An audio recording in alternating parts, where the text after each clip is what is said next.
I don't usually do these kind of videos. I feel very awkward criticising a fellow pet tuber, but since this is about leopard geckos and a lot of people have asked me to talk about it, I figured I would. I've only just been made aware of this video by Wickens Reptiles, very difficult to say, and so I haven't watched it, so we're going to watch this, like, my reaction will be live. It is a 10-minute long video. I might cut some bits through if it's not very relevant to what we're talking about. Asked, how do you make these incredible enclosures look so realistic and not go broke? Well, I go to the middle of a field and I pick up stuff for free. If you want to see something that you can throw together today, this video is for you. And we're going against a lot of things. I'm not going to lay everything out first. I'm going to kind of, I need this, that, and the other thing. And we're going to start with Substrate, and I'm going to show you a very cool way to keep leopard geckos together in a cohab that actually works. Okay, so I think you've seen the first problem about this. So I have spoken, and I think he's going to say something. Let him say something. Although maybe controversial, I stand behind it. I've been keeping leopard geckos for 15 years. This is what I recommend. Okay, wow. So the sponsor of this video actually disavowed his actions. A lot of the reptile community is very angry. I didn't know he's been looking after leopard geckos that long. I actually thought he only got into reptiles in the past few years, but maybe I'm wrong. Yeah, so leopard geckos in the wild over a big area where they can actually leave the area if they wish. They can live in groups with one male and a load of females, but this is kind of a complex social structure, as I said, over a large area, not in a 4x2 by 2 foot tank. That's suitable for one leopard gecko. You can absolutely keep one leopard gecko in there. 6. I don't know what he wanted to get from this.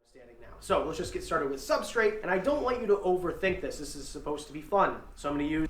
Okay, definitely overthink stuff.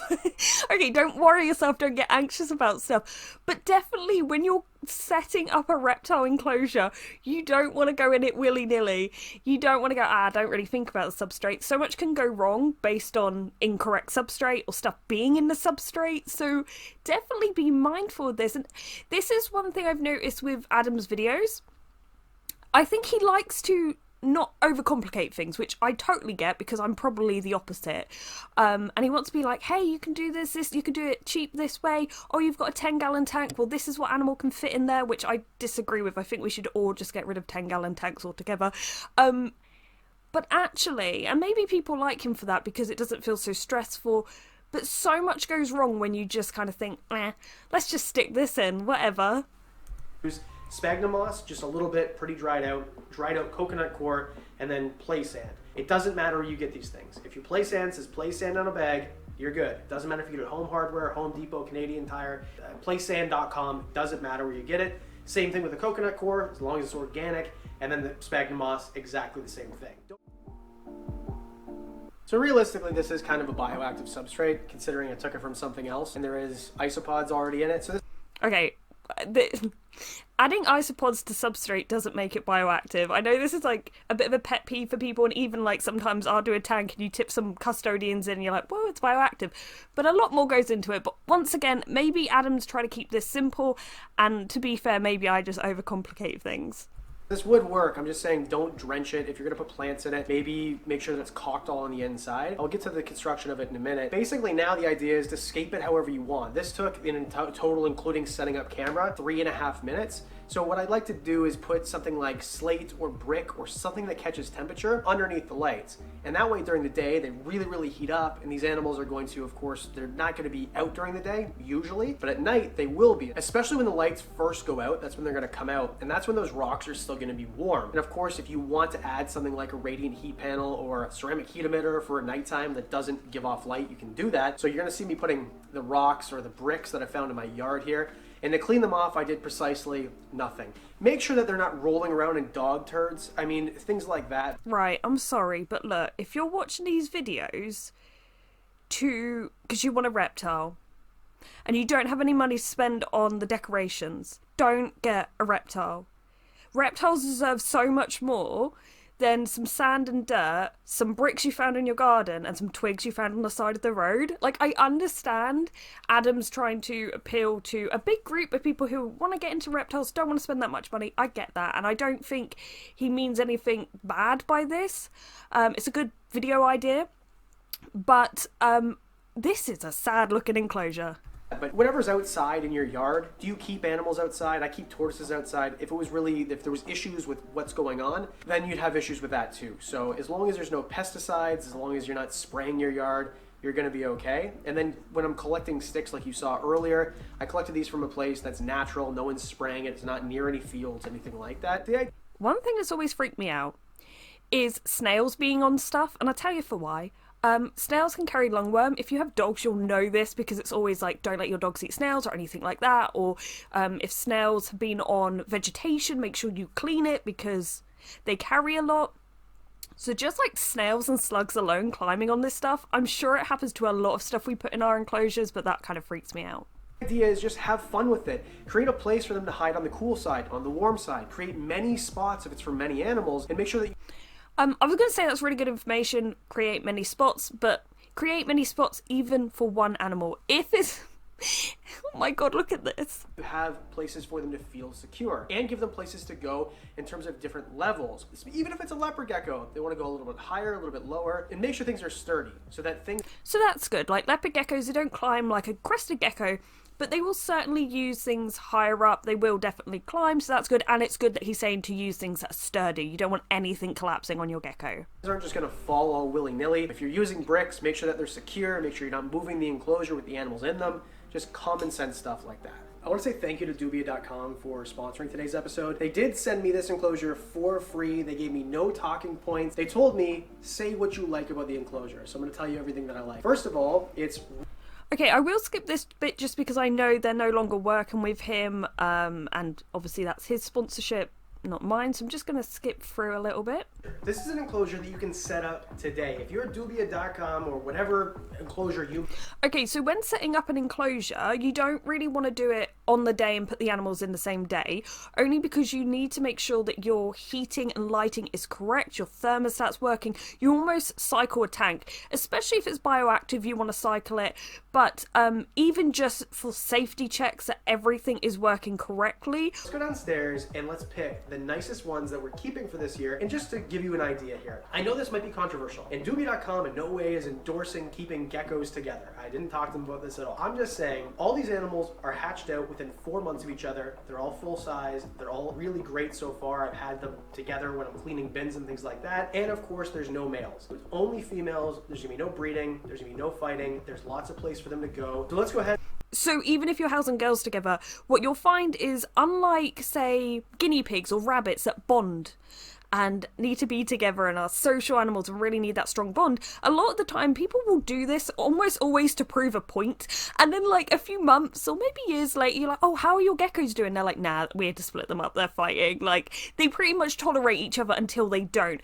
And as I said, unless you've got a big tank or a big zoo-like enclosure where you can replicate what they do in the wild, and you're almost going to breed them because you need that dominant male and his harem, this is no benefit to these geckos at all. Here, keep in mind, these geckos are all the same size, they're the same age, they're the same sex, which is really important. Females only, never put two males. So it really doesn't matter if they're the same size.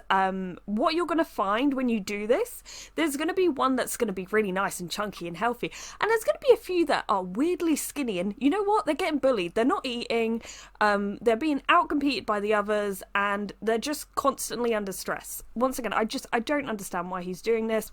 Leopard geckos together. I promise you there'll be some assembly required with one of them or both in the morning. So these animals are going to eat the same food. We're going to give them multiple food sources tomorrow. We'll let them settle in tonight. We're going to make sure we mist the entire enclosure once a day, because that's usually how leopard geckos drink, is water from water droplets. There's a water source. There's lots of places to hide. If you're going to do a cohab, do your research, know the risks, know what you're getting yourself into. And if you're reading in the comments, there's going to be people who are leopard gecko people, especially, who are going to say things like, it is never okay to keep leopard geckos together. And there's... Oh, he knows. I know he does. At least he says, you know, do your research and stuff like that. But the thing is, if you do your research, you know, yes, in the wild, they can technically live together, but a 4x2 by 2 foot tank does not replicate the wild in any shape or form, especially this. look, these are his animals and he can do what he wants, but I can also say I disagree, and we can agree to disagree. There's a word I like to use to describe these people. Wrong. And closed-minded. It's just not the case. Okay. Okay. Once again, people will do this to prove a point, and the only things that suffer are the animals. Not true. And of course, it's up to you. Do you think 4 or 6 or 8 is the right amount for this enclosure? Personally, I think about 20 gallons per, especially when you're giving them room to climb around. Just because I'm saying that doesn't mean that it's going to work for you. That's insane. So my leopard geckos each have like a 3x2 by 2 foot tank. I think my 2 girls get 3x2 by 1.5 foot. It's not as tall. I could not imagine them even sharing that space with one other gecko, let alone their tank being a foot longer. That would be amazing space for them. Lots of space for a leopard gecko. Amazing. I still don't believe that many animals should live in that size tank. Make sure that you are observing, you're doing your research, you're figuring out how to do this the right way, you're not just cramming a bunch of animals in together. So let's be open-minded, not screaming at each other in the comments, and let's just really enjoy these geckos. While we do, I want to say thank you. Obviously, he did expect a bit of controversy from this, a bit of a conversation. I didn't realise this has been up 2 weeks, but people have started messaging me about it and asking me to react. Adam, if you do watch this, I'm not someone who likes to, talk about other creators, but obviously being a leopard gecko channel, it is likely that I would end up reacting to this as something that I've always tried to explain to people, is do not cohab your animals unless you've got an enormous enclosure. And if you think a 4x2 by 2 foot tank is big enough for 6 geckos, it worries me what you think one gecko should be living in, because to me, this would be good enough for one gecko. So this was disappointing, I have to say. I have seen some of Adam's other videos and quite enjoyed them, but this one's a bit of a letdown, not only because obviously the theme of the video was to find stuff cheap, free, and put it together, so the actual enclosure itself is quite sad looking. And I'm not saying that from a point of view of someone who has amazing setups or anything like that, but come on, it's bricks and sticks. But then also just putting 6 geckos in there. Now, I really hope that if things do go wrong, Adam will just take them out and be like, you know what, this was a bit of an experiment, it didn't work out. I'm sure anyone who actually cares about their reptiles would do that, so yeah, I'm sure Adam would. But I feel like whenever you put anything out in this community, you need to be mindful, because you can influence so many people. Once again, sorry Adam, I don't really like doing these videos, but this has been my reaction.